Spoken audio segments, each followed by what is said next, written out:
Lord, I cry unto thee, make haste unto me. Give ear unto my voice when I cry unto thee. Let my prayer be set forth before thee as incense, and the lifting up of my hands as the evening sacrifice. Set a watch, O Lord, before my mouth, keep the door of my lips. Incline not my heart to any evil thing, to practice wicked works, with men that work iniquity, and let me not eat of their dainties. Let the righteous smite me, it shall be a kindness, and let him reprove me, it shall be an excellent oil, which shall not break my head. For yet my prayer also shall be in their calamities, when their judges are overthrown in stony places. They shall hear my words, for they are sweet. Note the connection between the apparently innocent, let me not eat of their dainties, verse 4, and Proverbs chapter 23, verses 1 to 3. We can easily say again that many commentators are incapable of this kind of scripture with scripture study. The Judges, verse 6, goes with Psalm chapter 82, verse 2, Revelation chapter 17, verse 12, Daniel chapter 2, verses 41 to 43, and the last two verses in this psalm match the previous one, Psalm 140, verse 5, 8, and 11. Those verses were marked twice with Selah, verses 5 and 8. Verse 1 is self-explanatory. He needs help and needs it in a hurry.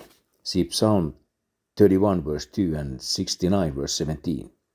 Incense is a type of prayer, verse 2, according to Luke chapter 1 verses 9 to 11 and Revelation chapter 8 verse 3. Prayer is done with the hands lifted up toward heaven, 1 Kings chapter 8 verse 22. Even in the New Testament, see 1 Timothy chapter 2 verse 8. Doctrinally, the psalmist must be very careful what he says. No scholar could find out why.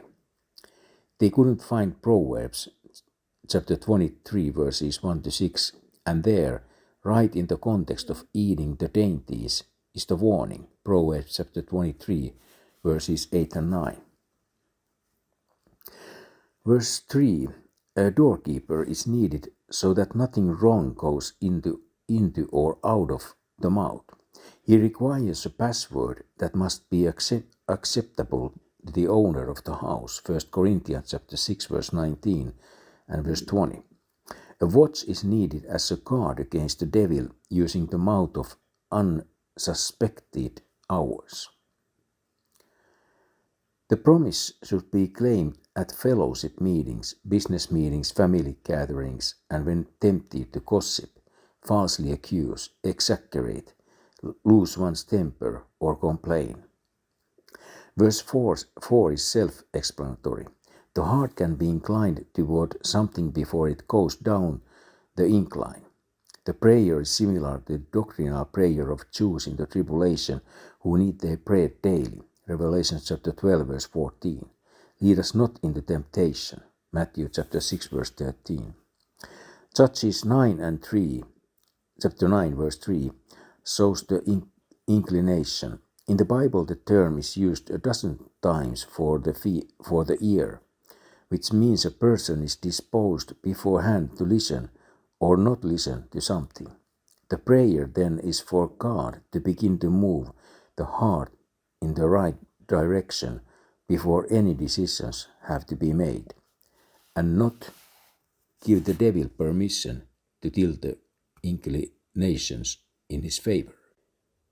The psalmist is saying that even though he needed a reproof and a rebuke, his prayer life was still effective, and when the judges of Psalm 82 verses 1 to 6, operating in Revelation chapter 13 to 17, are overthrown, his prayer will have something to do with it.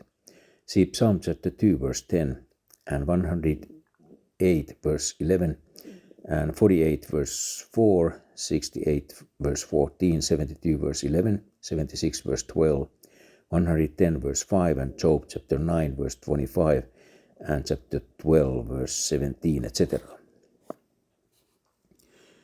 Our bones are scattered at the grave's mouth, as when one cutteth and cleaveth wood upon the earth.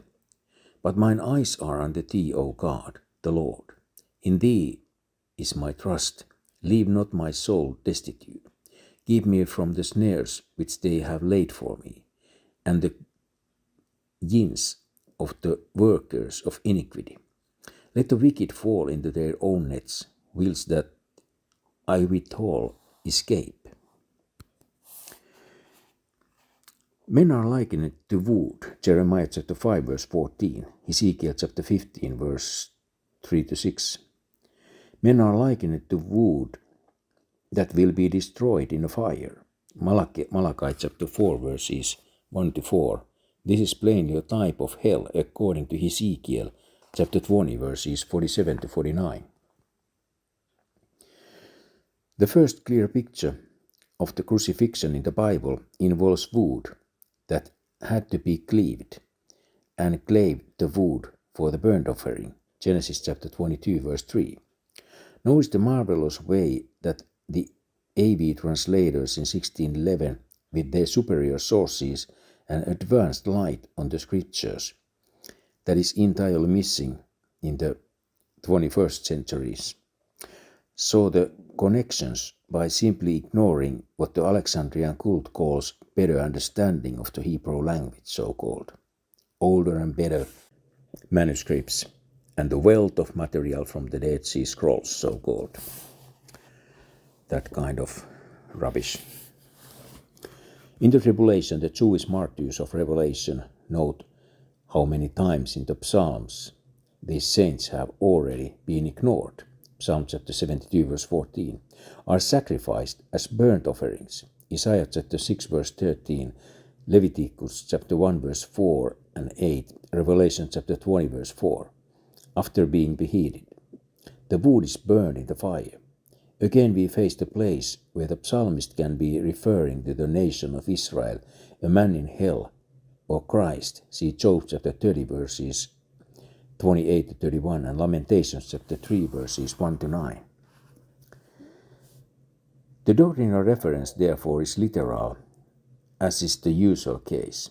The bones are the dry bones of Israel, see Ezekiel chapter 37 verse 4, and they are in graves, Ezekiel chapter 37 verse 12, but are pictured as dry bones in the valley of death, Ezekiel chapter 36 verses 6-10. The martyrs have been hacked up, see Judges chapter 19 verse 29, 1 Samuel chapter 15 verse 33, like a man cleaves wood, not as a man plows the ground. The similitude is exact in that the bodies are scattered all over the ground like kindling. When he said, as when one cut it, he was describing an operation where splinters and slats flew right and left as the kindling was split down into smaller pieces. Any man who builds 36 fires in the fireplace in the winter knows exactly what is pictured.